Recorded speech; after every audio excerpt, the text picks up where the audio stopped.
자, 이근삼씨 원고지라는 작품 보겠습니다.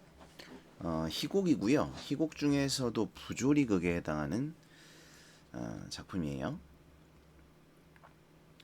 지금 여기 보시면 이제 이근삼 씨에 대한 설명이 좀 나와 있는데, 극작가다. 물질주의, 인간소외 이런 것들은 이제 풍자하고 비판하는 그런 작품들을 많이 쓰셨습니다. 네. 내용을 한번 볼게요. 자, 등장인물은 중년 교수, 처, 장남, 장녀 이렇게 나오는데, 여기도 보면 등장인물이 이름이 없어요. 이건 뭐야? 등장인물의 이름이 없고 보통 일반 명사, 보통 명사, 보통 명사로 되어 있습니다. 이건 뭐냐면 이제 현대인의 익명성. 그러니까 뭐 이름 익명성이라는 거는 이제 이름을 감추고 산다는 거죠. 이름이 겉으로 드러나지 않는 이런 익명성을 이야기합니다. 그래서 뭐 서로 이렇게 잘 모르잖아요. 예, 서로가 이렇게 잘 모르고 이름도 모르고 살아가고 뭐 이런 현대인의 익명성을 이야기하는 상징하는 것 이렇게 볼 수가 있고요. 그 다음에 일반성? 이건 일반성이라고 해야 되나?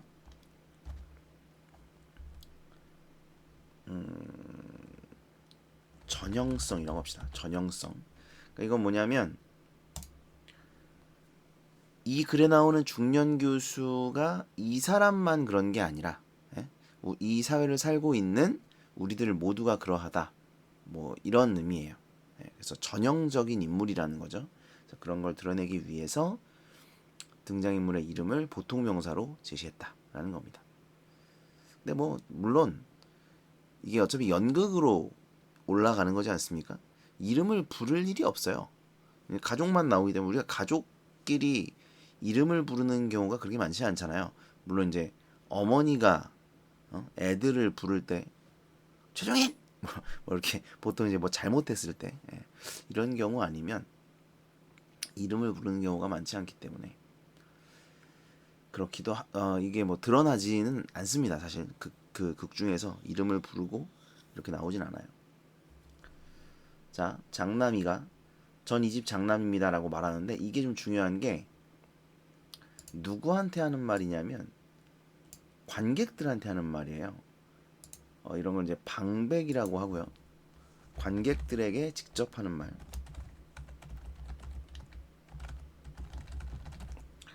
이걸 방백이라고 합니다. 그리고 이게 이제 어떤 의미가 있는 거냐면 1인 2역의 의미가 있어요. 아셔야 돼요. 여기 보시면 작품의 해설자 역할을 한다라고 돼 있죠. 그래서 이 장남은 1인 2역의 역할을 합니다. 왜? 장남의 역할을 하기도 하고 해설자의 역할을 하기도 한다는 거예요. 이쪽 높은 방은 저하고 누이 동생이 생활하는 곳입니다. 아버지를 소개하기 전 행복한 가정을 이룰 수 있는 비결을 말씀드릴게요. 아주 간단합니다.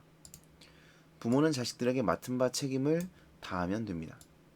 자, 그래서 부모의 의무만을 강조하고 있습니다. 그런데 이게 얘만 그런 게 아니라 현대의 비정상적 가족관계를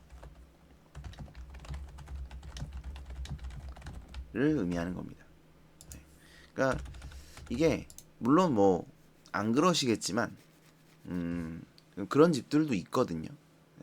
그래서 자식들이 뭔가 부모님이 뭘 해주시는 걸 당연히 여기고 당연히 그렇게 해야 되는 거라고 생각하고 뭐 그런 거 그런 것들이 이제 그러면서 부모에게 이제 효를 다하지 않고 뭐 존중하지 않고 뭐 그런 모습이 드러납니다. 물론 이제 이건 약간 다소 과장되어 있는 모습이죠. 어쨌든 이런 비정상적 가족 관계가 있다.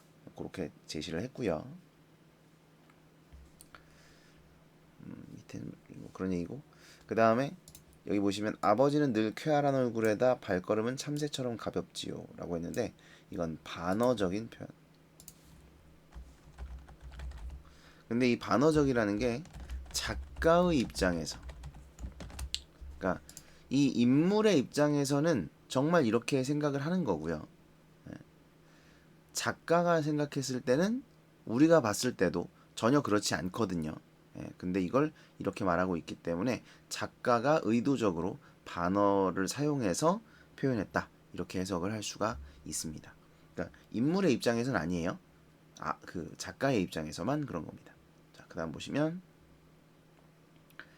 졸음이 오는 지루한 음악과 더불어 철문도가 무겁게 열리며 교수가 등장. 아래 위 양복이 자, 여기 중요한 게 있습니다. 원고지를 덧붙여 만든 것처럼 되어 있어요. 자, 이건 뭐냐면 아버지의 직업이 원고지와 관련이 있음을 드러냈다. 뭐 맞는데 이거보단 이게 중요합니다.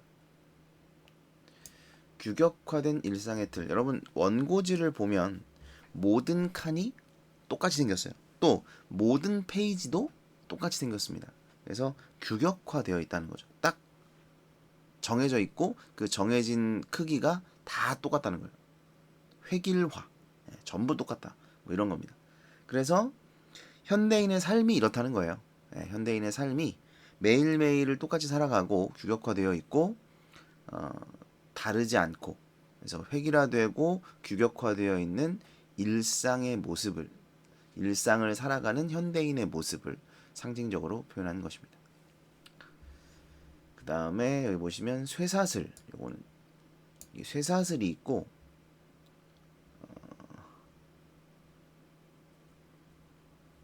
여기 아직 안 나왔는데 뒤에 가면 또 나와요. 자, 이건 현실의 중압감입니다.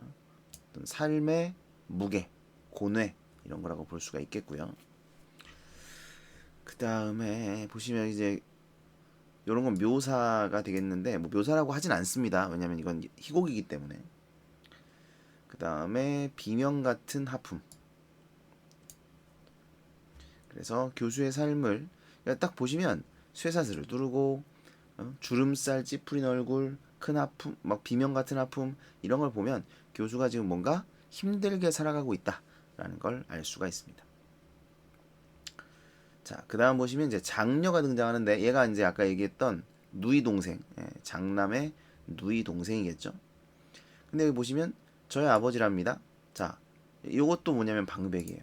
요것도 관객에게 하는 말이고요. 그리고 얘도 1인 2역입니다. 22역 가지고 1인 2역. 1인 2역을 하고 있다. 해설자의 역할을 하고 있어요. 자, 그리고 이것도 반어적인 표현입니다. 물론 작가의 입장에서 교수는 잠을 자고 코를 고는데 그 흡사 고양이 우는 소리다. 코를 어떻게 고양이 우는 것처럼 골까요? 한번 보고 싶네요. 연극을. 이제 어머님이 돌아오셔요. 자, 이것도 반어적이에요. 뒤에 보면 알아요. 어머님은 늘 아버지의 건강을 염려하신다 그랬는데 염려하는 내용 모습이 아닙니다. 자, 그다음 보시면 자, 여기 처가 등장하죠. 처는 자, 교수의 가방을 털어요. 돈 부스러기를 몇 장 찾아내고 액수가 적음에 실망을 합니다. 그러니까 처는 이런 모습이에요. 그래서 별로 교수의 건강에 관심이 없고요. 돈에만 관심이 있습니다. 됐죠? 그러니까 이런 것도 보면 이게 지금 현대인의 삶을 이야기하는 건데 부부간에 서로 관심이 없고 그냥 남자는 돈 벌어 오는 사람 뭐 이렇게 그려져 있는 거예요. 그 다음에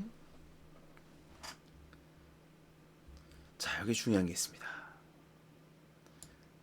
플랫폼 방불이 서서히 꺼진다. 이게 매우 중요한데, 자, 이 작품은 막이 없어요. 그러니까 이렇게 열고 닫는 막 있잖아요. 이렇게 원래 연극 보면 이렇게 막을 열었다가 닫았다가 하잖아요. 막이 없습니다. 막이 없고 막으로 어떤 장면을 전하는 게 아니라 이 조명을 통해 장면을 전환하고 인물의 등퇴장을 나타냅니다. 이게 이제 되게 신기해요. 그러니까 어차피 그 안에 다 있고 이쪽에 불을 끄면 얘네가 퇴장한 거야. 안 보이니까. 이쪽에 불을 끄면 얘네가 퇴장한 거고 뭐 이런 식이에요. 물론 이제 등퇴장 하기도 합니다. 예, 그냥 등퇴장도 하는데 그리고 장면 전환이 원래 막을 이렇게 닫고 뒤에 막 이런 거 바꾼 다음에 다시 막 열고 뭐 이런 게 있어야 되는데 그런 게 없어요. 예, 좀 특이한 수법을 사용하고 있습니다. 여보 그냥 여기서 그냥 주무시면 어떡해요? 옷도 안 갈아입으시고 깜빡 잠이 들었군. 교수 일어선다. 자, 여기 보시면 이제 철쇠가 나오는데 요게 이제 앞에서 나왔던 쇠사슬이고요. 그 다음에 굵은 줄 요걸 이제 갈아입었는데 그러니까 이걸 지금 옷이라고 갈아입혀주고 있습니다. 철쇠는 밖에서의 억압이고 굵은 줄은 이제 집안에서의 가정에서의 억압을 의미한다고 볼 수 있습니다. 그래서 한결 시원하시잖아요. 그랬더니 난 잘 모르겠어 라고 대답을 하는 거죠. 왜냐하면 억압이 사라지지 않았기 때문입니다. 자, 그 다음에 이제 밑에 대화를 보면 김씨 만나봤어요? 김씨 만나는 일이 제일 바쁘지 않아요? 내일까지 내야 하는데 저는 어떡해요? 이게 이제 결국 돈 얘기입니다. 예. 내일 만나, 내일 만나. 이거 귀찮은 거죠. 내일 누가 누굴 만나요? 그랬더니 이씨 만난다니까? 김씨라 그랬는데 이씨는 또 누구예요? 출판사 주인 말이야. 그 주인이 왜 이씨예요? 김씨지. 그래, 김씨랬어. 이름도 못 외우고 어떻게 해요? 그랬더니 김씨면 어떻고 이씨면 어때? 박씨면 또 어때? 아닌 게 아니라 누가 누군지 분간을 못하겠어. 자, 여기 보시면 정상적인 사고를 할 수 없는 그런 모습이 드러납니다. 그 다음에 그래서 이제 요 부분을 보면 천은 이제 돈에 관심이 있다라는 걸 알 수 있고 그 다음에 이제 교수는 이런 사회적인 가정에서의 이런 억압 때문에 정상적인 사고를 할 수가 없는 상황에 이르렀다라는 것도 알 수가 있습니다.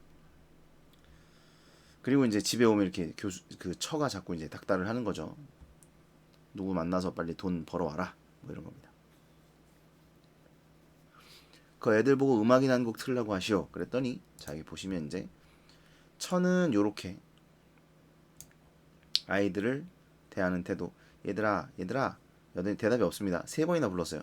그랬더니 장남이 호령이나 하듯 그쵸? 그러니까 이게 이제 아까 얘기했던 비정상적 가족 관계라는 겁니다. 지금 뭐 요 교과서에서는 이렇게 표현을 하고 있는데 사실 뭐 이게 이제 위계질서라고 꼭 말해야 되는 건 아닌데 어쨌든 서로가 서로를 존중해야 되는 건 맞잖아요. 네, 그래서 그냥 비정상적인 가족 관계다. 이렇게 정리하시면 될 것 같습니다. 그 다음 보시면 가벼운 음악이나 한 곡 틀어라. 아버지가 피곤하시단다. 부드럽게 얘기했겠죠. 그랬더니 알겠어요. 뭐 이런 거죠. 자, 그래서 이제 노래를 틀었는데 그 노래는 시끄럽고 귀가 아픈 곡이죠. 그러니까 이제 교수가 원했던 건 뭔가 마음에 안정을 가져다 줄 수 있는 그런 곡을 원했을 텐데 이 아들 새끼는 시끄럽고 귀가 아픈 곡을 틀어 제끼는 겁니다. 거기다가 판이 고장 이게 판해가 아니라 판이 고장이 난 듯 똑같은 곡이 되풀이됩니다. 그래서 이것도 일상의 반복, 아까 얘기했던 그 원고지가 의미하는 거죠. 일상의 반복을 상징하는 것으로 볼 수 있습니다. 그 다음에 옆방이 밝아진다. 이거는 이제 그 장남과 장녀가 등장하는 것이죠. 소파에 앉아 무엇을 처먹고 있는 장남과 아무렇게나 앉아 화장을 하고 있는 장녀가 보인다. 이걸 어떻게 표현할지 잘 모르겠어요. 그러니까 소파에 앉아 무엇을 먹고 있는 장남이 아니죠. 처먹고 있는 장남이잖아. 이걸 그 연기를 통해서 표현해야 되는 거예요. 그렇죠? 그 차이를 생각하고 처먹고라고 쓰셨을까요? 쓰신 분은? 뭐 아무튼 여기 보면 이제 교수는 집에서도 안식을 얻지 못하고 있습니다. 저런 시끄러운 음악을 무엇 때문에 틀까? 왜 시끄러워요? 애들이 제일 좋아하는 곡인데. 좋건 나쁘건 왜 똑같은 곡을 되풀이하느냐 말이오. 당신이 음악을 몰라 그래요? 애들은 좋다고 하던데. 곡 이름이 뭐지? 찬란한 인생이라나요? 자, 이거 반어법입니다. 찬란한 인생. 찬란한 인생이라 찬란한 인생이 자꾸 되풀이된다는 말이군. 그런가 보죠. 하지만 실제로는 이제 찬란한 인생이 아니니까. 억압받고 있는 인생이니까. 그래서 반어적인 거죠. 그 다음에 이제 신문을 보는데 참 비가 많이 왔군. 강원도 쪽에 눈이 굉장한 모양인데 또 살인이야. 이번엔 2살 난 애가 자기 애비를 죽였대. 어떻게 죽이죠? 2살 난 애가. 이런 건 이제 뭐냐면 비정상적 사회의 모습입니다. 정상적이지 않죠? 지프차가 동대문을 들이받아 동대문이 무너졌군. 이것도 마찬가지. 비정상적인 사회의 모습. 근데 이게 쓰인 거가 한참 옛날이거든. 이 작품이 쓰인 게. 근데 나중에 누가 동대문은 아니고 남대문에 불 질렀죠. 그 미친 할아버지가. 지금 생각하면 지금도 욕이 나오는데 뭐 여러분 아시나 모르겠네요. 남대문에 불을 질렀어요. 자기 개인적인 그 사정을 이 구청에서 이렇게 안 해준다, 민원을 받아주지 않는다고 남대문에 불을 질렀습니다. 그 사람 새끼입니까? 그래서 남대문이 전소했어요. 다 타서 지금 있는 남대문은 이제 복원한 남대문의 모습이죠. 그러니까 이 작가는 지금 이 비정상적인 사회의 모습이라고 이걸 굉장히 과장된 모습으로 그린 거거든요, 이게. 근데 실제로 그 일이 일어났다는 거죠. 좀 씁쓸합니다. 그 다음에 개성을 잃은 노동자라는 번역품이 책이죠. 착취사에서 나왔다. 착취. 노동력을 착취한다. 뭐 이런 의미겠죠. 개성을 잃은 노동자라는 번역품이 나왔다. 이 씨가 또 당선됐군. 신경통에 듣는 한약이 새로 나왔다. 그 다음에 남편이 자기 아내한테 또 매를 맞았군. 이것도 비정상적인 사회의 모습. 그렇다고 뭐 아내가 맞는 건 정상적이라는 건 아닙니다. 그건 아닌데 어쨌든 비정상적인 사회의 모습을 드러내고 있습니다. 자, 웃긴 건 당신도 참 그건 옛날 신문이에요. 오늘 건 여기 있는데 오라 3년 전 신문을 읽고 있었군. 그런데 오늘 신문 이리 주시오하고 읽는데 똑같아요. 비가 많이 왔군. 여긴 눈이 왔지. 여긴 비가 왔고. 강원도 쪽에 눈이 굉장히 여기도 눈이 왔구나. 똑같네요. 그 다음에 또 살인이야. 이번엔 2살 난 애가 뭐야? 잘렸어. 여기 있어요. 자, 여기를 보세요. 이번엔 2살 난 애가 자기 아비를 죽였대. 똑같죠? 똑같습니다. 이것도 똑같습니다. 완전히 똑같아요. 그리고 이것 봐. 내 개성을 잃은 노동자. 똑같죠? 이것도? 이것만 달라요. 악마사. 이것만 다릅니다. 나머지 다 똑같아요. 그래서 이건 뭘 의미하느냐? 이겁니다. 똑같다. 3년 전 신문의 내용과 오늘의 내용이 똑같다는 겁니다. 이것은 반복적이고 지루한 일상, 현대인의 일상을 이야기하는 것이다. 이렇게 볼 수 있습니다. 이거 아셔야 되고요. 그랬더니 3년 전만 해도 그런 일이 없었는데, 그러니까 관심 없어요. 지금 그 남편이 신문 읽고 있는데 전혀 관심이 없습니다. 아까랑 똑같은 얘기 했는데 3년 전만 해도 그런 일이 없었는데 이 짓거리 하고 있는 거죠. 당신 피곤하시죠? 뭐 이런 얘기 하고요. 그 다음에 옆집 장녀가 시계한테 밥을 주는데 이게 이제 뭔지 알아요? 시계 밥 주는 게 이렇게 열쇠로 드르륵 드르륵 드르륵 이렇게 감아서, 태엽시계죠. 태엽시계 감아야 이제 시계가 가요. 태엽이 다 풀리면 시계가 멈춥니다. 옛날에 그런 시계들이 있었는데, 그래서 그걸 태엽을 감는 거를 이제 밥 준다라고 표현을 하거든요. 근데 시계에 밥을 주는 행위와 처가 교수에게 밥을 주는 행위가 좀 유사하게 맞물려 있고요. 그렇다면 교수가 시계와 맞물려 있는 거고, 시계라는 건 어때요? 매일 똑같죠. 맨날 똑같잖아요. 그렇죠? 그래서 맨날이 똑같은 시계와 이 교수가 맞닿아 있다라는 점에서 요거죠. 똑같은 삶을 살도록 하는 겁니다. 그래서 끝없는 노동을 하도록 밥을 주는 것이다. 근데 뭐 이렇게까지 생각을 해야 될지. 근데 이제 이거는 아무래도 이제 작품이다 보니까 이런 의미를 담아서 지었겠죠. 그러니까 과장된 거긴 합니다. 괜찮아, 밥 먹었어. 어디서요? 여기서 먹었던가? 아니야, 거기서 먹었던 것 같기도 하고. 언제요? 오늘 아침, 점심? 글쎄. 그러다 보니 밥을 먹었는지 분간을 못하겠군. 자, 이거는 아까 나왔듯이 정상적 사고를 하지 못하는 거. 이성적판, 이게 이성까지 필요한 일인가요, 이게? 네, 정상적 사고를 하지 못함. 이렇게. 그 다음에 지금 하시는 번역은 언제 끝나요? 지금 하는 번역이 몇 가지나 있지? 그러니까 본인 몰라. 자기가 하는 건데. 그러니까 밤낮 원고를 잘리우죠. 못 봤죠? 자, 뭐 이렇게 네 개가 있네요. 이렇게 뿐인가요? 그렇겠지. 아이 피곤해. 어떤 것이든 빨리 끝내야지 어떡해요. 집도 수리해야 되고 축음기도 사야 되고 또 이달에 아버지 생일도 있잖아요. 자, 이건 이제 돈이 많이 들어간다는 겁니다. 네, 돈이 많이 들어간다. 그래서 교수에게 지워진 책임. 그 다음 보시면 밤낮 생일을 치르고 있으니 어떻게 된 거예요? 어제도 아버지 생일 잔치를 했는데 당신도 참 어제는 당신 아버지 생신이었어요. 아니 아버지 생신인데 그것도 몰라? 이번엔 우리 아버지 생일이고 그저께도 누가 아버지 생일이라고 돈 만 원 내지 않았어? 그랬더니 그건 대식이 동생 사촌의 며느리뻘 되는 여자의 아버지 생일이죠. 자 이거는 과장이고 아무 관련이 없는 사람의 생일까지 이제 챙기고 있는 그래서 이건 과장입니다. 과장. 바로 전날에도 누구 아버지 생일이라고 해서 돈을 냈는데 그랬더니 그건 순자 언니 조카뻘 되는 며느리 신우이의 아버지 그러니까 전혀 관련 없는 뭐 과장. 됐어 아우 피곤해. 자 이때 시계가 8시를 칩니다. 8시야 8시 늦겠군. 어디 가세요? 어디 가긴 어디가 나 가는데 모르시오? 옷 갈아입어야지. 자 지금 이게 뭐냐면 아침인 줄 알고 나간 건데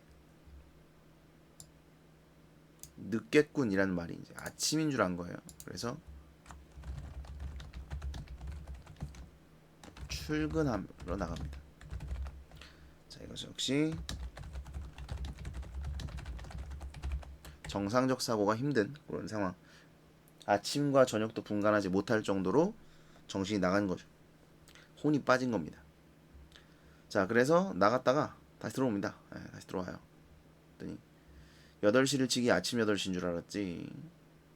공부는 안 하세요? 공부? 아 번역 말이에요. 돈 벌라는 겁니다. 네, 돈 벌어라. 좀 쉬어야겠어. 뭐 이런 거고요. 아이 피곤해. 이때 고요한 음악이 들리고 눈을 감고 자는 교수의 얼굴에 처음으로 미소가 돕니다. 그래서 일상에서 해방되었습니다. 응접실 불이 꺼지고 플랫폼방이 나타납니다. 자 이거 아까 말씀드렸죠? 그 플랫폼방은 장남과 장녀가 있는 방이에요. 자 여기 보시면 이제 장남과 장녀가 처에게 명령조로 이런 거 내놔라 이거죠. 네, 그래서 역시 비정상적 가족관계.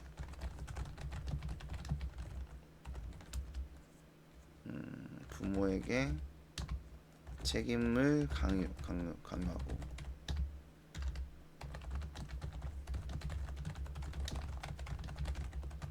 이런 겁니다. 그 다음에 계속 내놔라 뭐 끝나지 않죠? 예, 계속 달래요. 손 봐, 손모가지를 그냥 그 다음 보시면 돈 자식에 대한 책임 뭐 이게 약간 그 리듬감 있게 이 부분은 극이 전개가 될 것 같아요. 그 다음 보시면 이제 플랫폼방에 불이 꺼지고 다시 응접실이 밝아진다. 다시 교수가 등장을 하고요. 철수마저 어느 사이에 풀어헤치고 행복하게 잠자는 모습. 그래서 억압에서 벗어난 모습이죠. 자, 이때 감독관이 방안을 들여다보는데 이 감독관은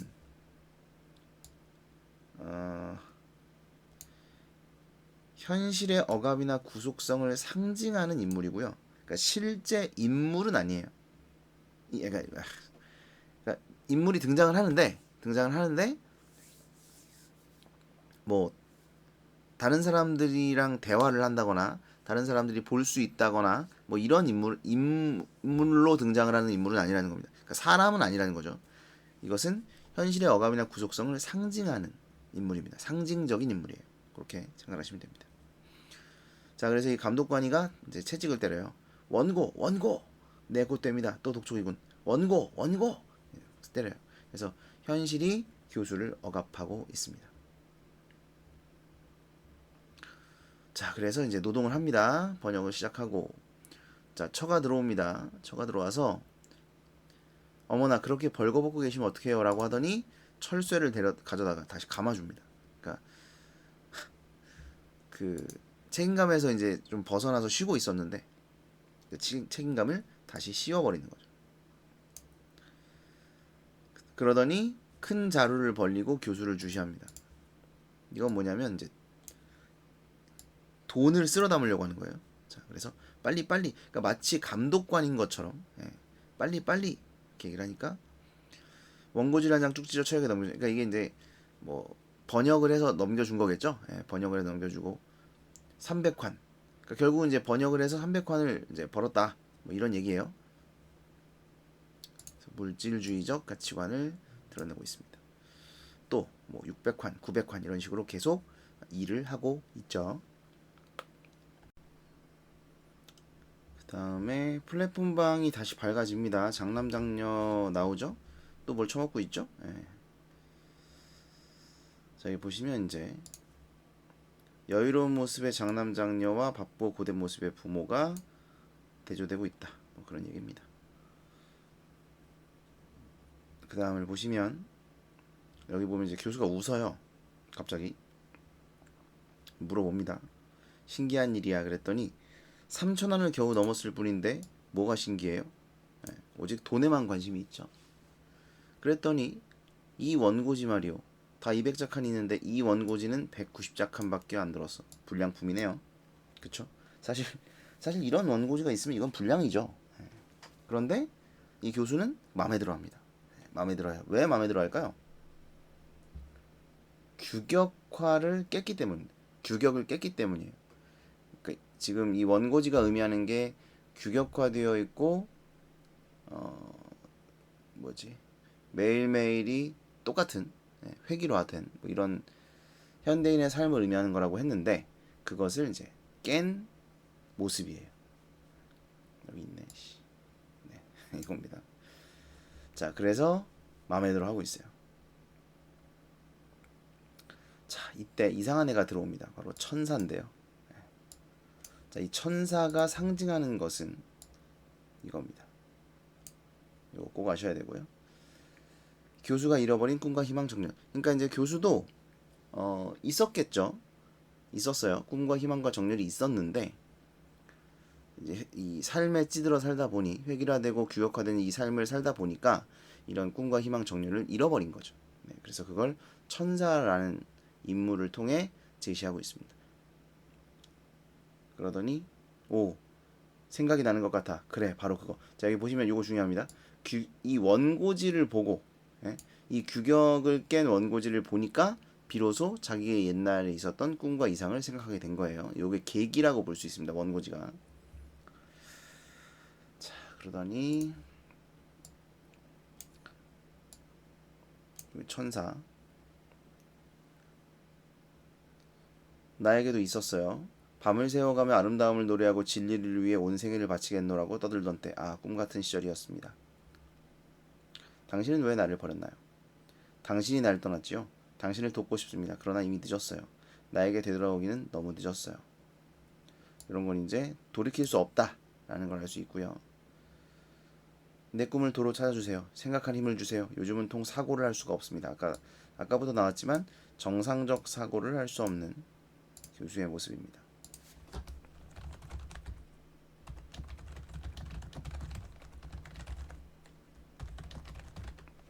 그랬더니 사고를 할 필요가 없어요. 이미 사고가 난걸요. 이거 동음이요. 언어유희예요. 뭐야? 언어유희.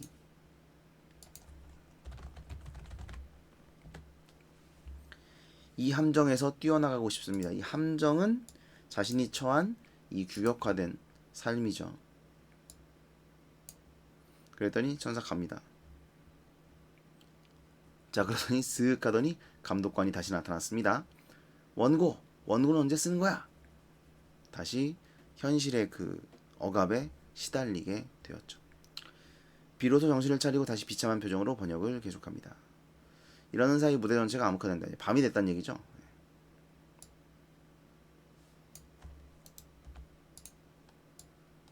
밤이 됐어요. 아침인데 교수는 책상에 머리를 박은 채 자고 있습니다. 그래서 이제 일을 하다가 지쳐 쓰러져 잔 거죠. 그 다음에 장님이 반나체가 돼서 아령을 쥐고 운동을 하고 있다. 보고 싶진 않네요. 그 다음에 장녀가 아침 신문을 들고 응접실로 들어옵니다. 관객들에게 또 이제 말을 걸죠. 방백입니다. 아버지는 연구하시다 가끔 그대로 책상에서 주무신답니다. 그야말로 학자지요. 이거 아까 계속해서 그러니까 상황과 맞지 않는 말을 계속하죠. 예, 반어적 표현입니다. 이것도.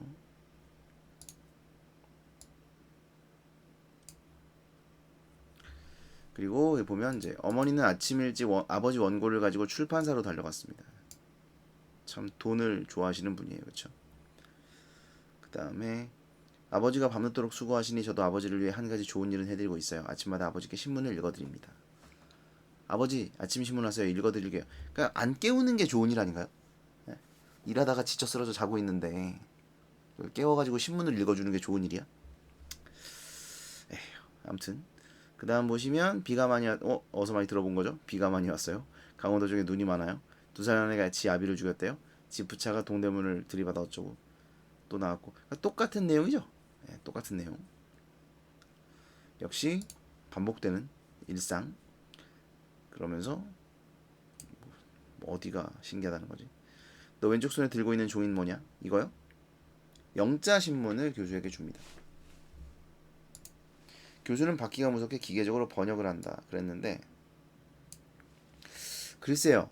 희극적 상황으로 웃음을 유발한다라고 했는데 이게 웃길지는 잘 모르겠네요. 네, 전 잘 모르겠어요. 그러니까 앞에서 계속 시달리고 막 감독관 악마 같은 감독관이 나와가지고 채찍질하고 막 그런 걸 다 봤는데 이게 우스울까? 잘 모르겠습니다. 이건 이제 어쨌든 습관이 일단 뭐 약간 직업병이라고 하죠. 예? 영어 보면 자기도 모르게 번역을 하는 거예요. 그래서 이제 번역이 몸에 배었다. 그만큼 많은 일을 해왔다.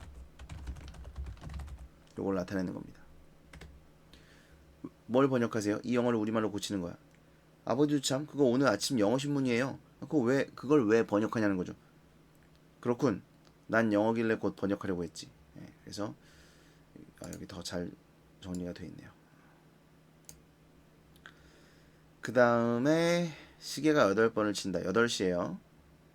그 다음 보시면 벌써 8시야. 빨리 가야지 빨리 가야지. 이번엔 분명 아침 8시겠지. 오늘이 무슨 요일이더라? 모레가 일요일이고 내일이 국경일이니까 오늘은 금요일이군요. 자, 그래서 갑니다. 자, 교수가 퇴장합니다. 세리 이게 뭐냐면 세금 받는 사람이에요. 네, 여기 나와 있네요. 세금 받는 관리.